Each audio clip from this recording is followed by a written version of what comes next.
Good morning everyone, 5th standard. As you all know that the chapter number 4th is going on, present continuous tense and the simple present tense.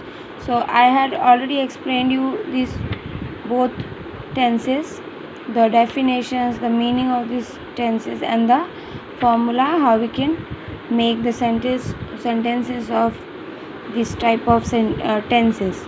Now today we will do the exercises of this chapter. The first exercise is fill in the blanks with the present continuous with the of the verb work. So here the verb is given, so with this verb only we have to use the present continuous tense.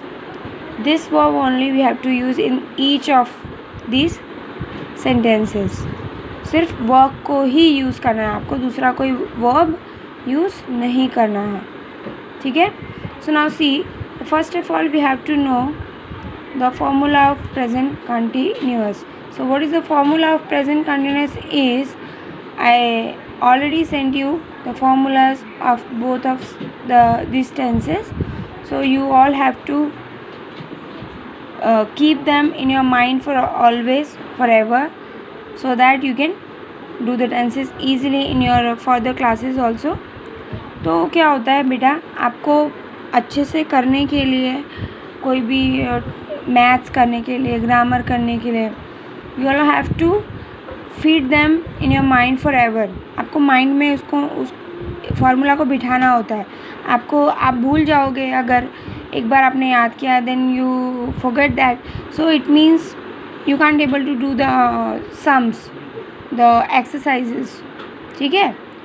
तो क्या होता है बेटा, इसमें जो work है उसी work को ही यूज़ करना है जिसे यहाँ पे दिखाया गया है. बस आपको ये ध्यान रखना है कि सब्जेक्ट के हिसाब से इज़, एम और आर हेल्पिंग वर्ब जो है वो कौन सा लगेगा. तो इज़ लगता है सिंगुलर के लिए, आर लगता है प्लूरल के लिए, और एम लगता है आई के साथ सिर्फ, ठीक है. तो देखो वी प्लूरल है तो आर लगा, फिर वॉकिंग हो जाएगा, कंटिन्यूस है ना तो वॉक तो यहाँ पे दिया हुआ है, वॉक के साथ आईएनजी फॉर्म लग जाएगा. कंटिन्यूस का मतलब होता है ING form.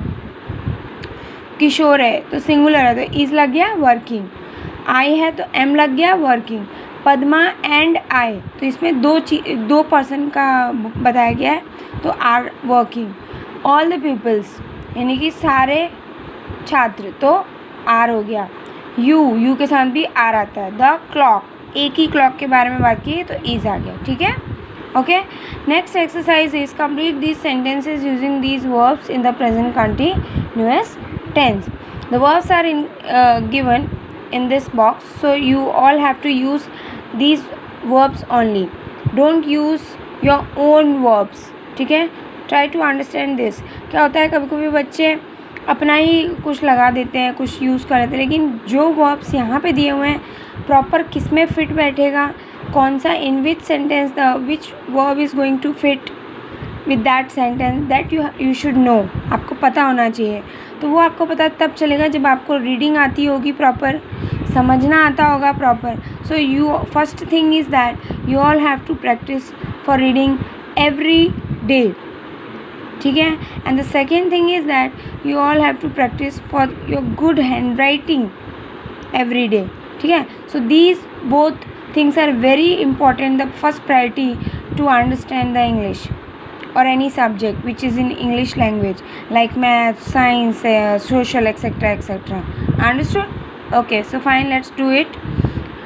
First is listen the phone. तो फ़ोन क्या करता है, रिंग करता है, बजता है. तो इसे हमें कौन से टेंस में यूज़ करना है, प्रेजेंट कंटिन्यूस का फॉर्मूला सब में अप्लाई करना है. तो जैसे कि इसमें हमने किया था प्रेजेंट कंटिन्यूस का, प्रेजेंट कंटिन्यूस का अगेन हमारा क्या होगा फॉर्मूला, सिंगुलर के साथ इज़ और मेन जो वर्ब्स हैं उनके साथ आईएनजी फॉर्म लगा देना, ठीक है. क्लियर. तो द फोन, लिसन मतलब सुनो, द फोन जो है वो बज रहा है, ठीक है. कंटिन्यूस मतलब क्या बताया था, जो काम अभी हो रहा है. कल मैंने आपको एक्सप्लेन यू यस्टरडे ना, so you all have to know it. तो आपको पता होना चाहिए. तो फिर the phone is ringing. Now we dash Qutub Minar tomorrow, जाएंगे, घूमने जाएंगे, विज़िट करने, देखने जाएंगे. तो विजिट का विजिटिंग आ जाएगा, वी के साथ आ रहेगा क्योंकि वी प्लूरल है, वी मतलब हम सब। नेक्स्ट आपका जो है क्वेश्चन, लुक मॉम, मम्मी देखो, गोपी डैश हिज नेल्स अगेन। तो नेल्स को क्या करते हैं, बाइट करते हैं। तो बाइट की स्पेलिंग जो होती है वो होती है BITE। बट बेटा लास्ट में जो किसी भी वर्ब के पीछे ई आता है ना, उसको हमेशा हम रिमूव कर देते हैं, वहाँ से हटा देते हैं, उसके बाद हम ING लगाते हैं, ई को हम नहीं लिखते हैं। तो बाइटिंग की स्पेलिंग हो जाएगी BITING। ठीक है, तो गोपी सिंगुलर है तो ईज लगा दिया और बाइटिंग लगा दिया। आई के साथ क्या आएगा, M आएगा। I dash to Nagpur next Sunday. तो गो है यहाँ पे वर्ब, तो गो का गोइंग हो जाएगा। ठीक है, I am going. Those girls, वो लड़कियाँ, तो लड़कियाँ बहुत सारी लड़कियाँ हो गई ना, तो those girls dash chocolates in class. तो चॉकलेट्स क्या करते हैं, ईट करते हैं। तो यहाँ पे देखो, यहाँ पे ईट दिया हुआ है, तो ईट का क्या हो जाएगा, ईटिंग। तो वो लड़कियाँ क्लास में चॉकलेट्स खा रही है। Mother is in the kitchen and she, तो शी एक होता है, एक पर्सन, तो शी के साथ इज आ गया। और लंच क्या है, कुक करते, तो कुक का कुकिंग हो जाएगा। The boy dash over the wall, wall पे क्या करते हैं, चढ़ते हैं, क्लाइंबिंग। तो यहाँ पे आपको ऑप्शन देख लेना है, इसके रिलेटेड कोई ऑप्शन है, क्लाइंब, तो क्लाइंब का क्लाइंबिंग हो जाएगा। द बॉय क्या है, सिंगुलर है, तो उसके साथ इज आएगा। Next and the last one is they यानी वो लोग, तो वो लोग बहुत सारे लोग हो गए, तो आर आ गया। And they are dash the cricket match, तो क्रिकेट क्या करते हैं, वॉच करते, देखते, तो वॉच का वॉचिंग हो जाएगा। Okay, the next, it is not so much important, so I skip that. Next exercise is third one. So in this exercise we have to put in walk or walks. तो ये जो exercise है वो है simple present का exercise. यहाँ तक हमने जो भी किया वो था प्रेजेंट कंटिन्यूस का एक्सरसाइज। यहाँ से जो शुरू हो रहा है वो है सिंपल प्रेजेंट का, आपको फॉर्मूला फॉलो करना है। सिंपल प्रेजेंट का फॉर्मूला ये है, सिंगुलर के साथ एस और ईएस लगना और प्लूरल के साथ सिर्फ वर्ब का V1 लगना। वर्ब का V1 दोनों का है, यानी कि फर्स्ट फॉर्म है, लेकिन सिंगुलर के साथ S या फिर ES लग जाता है according to the spelling of the main verb. तो स्पेलिंग इसमें मेन वर्ब का क्या है, वर्क, WRK और WRK, मतलब WRK ही है, तो वर्क में सिर्फ S ही लगता है, ES नहीं लगता है। ठीक है, ओके।